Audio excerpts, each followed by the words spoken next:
রাম মূর্তি প্রসঙ্গে কথা বলেছেন পিনাকিদা। বাংলাদেশের রংপুর বিভাগটা ভারতের দখল করে নেওয়া উচিত।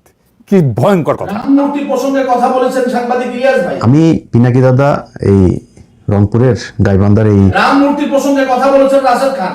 আলাদা করে ভূখণ্ড কেন প্রয়োজন? এমনকি রাম মূর্তি প্রসঙ্গে কথা বলেছেন শাইখে চরমনাই। যে রাম মন্দিরের নামে শুধু কি তাই, দাওয়াতুল হকের দিনী ভাইয়েরাও রাম মূর্তি প্রসঙ্গে কথা বলেছে। যখন আমরা রাম মন্দির প্রতিবাদ করলাম তাদের গায়ে লাগলো।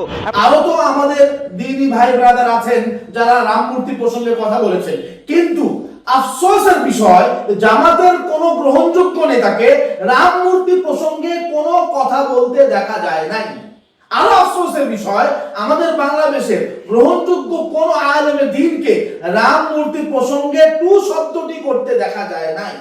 এমনকি যে আল্লামা মামুনুল হক হাফিজাহুল্লাহ শেখ মুজিবের মূর্তির বিপক্ষে প্রতিবাদী আলোচনা করার কারণে এবং আন্দোলন করার কারণে তার উপর জুলুম করা হয়েছিল, সেই আল্লামা মামুনুল হক হাফিজাহুল্লাহ রাম মূর্তি প্রসঙ্গে কোনো কথা বলেন নাই।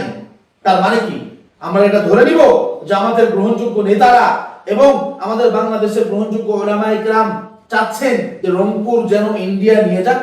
আমি আশা করব তারা এটা চাচ্ছেন না, হয়তো তারা কোনো কারণে কথা বলছেন না, কিন্তু তাদের কথা বলা, প্রতিবাদ করা, আন্দোলন করা দরকার ছিল। তবে আমরা তরুণরা কি বসে থাকবো? না, কান খুলে শুনে রাখুন।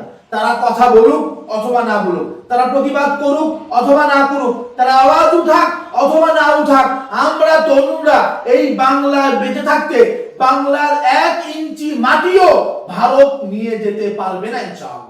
মনে রাখবেন, আমরা রাসূলের তরুণ নাতি হাসান হুসাইন এবং ওসামা বিন যায়েদের উত্তরসূরি, আমরা রাসূলের তরুণ সাহাবী আলী ইবনে আবি তালিবের উত্তরসূরি, আমরা তরুণ মুহাম্মদ ইবনে কাসিমের উত্তরসূরি। আমরা বেঁচে থাকতে এশিয়ার সর্ববৃহৎ রাম মূর্তি এই বাংলার মাটিতে প্রকাশ্যে থাকতে দিব না ইনশাআল্লাহ।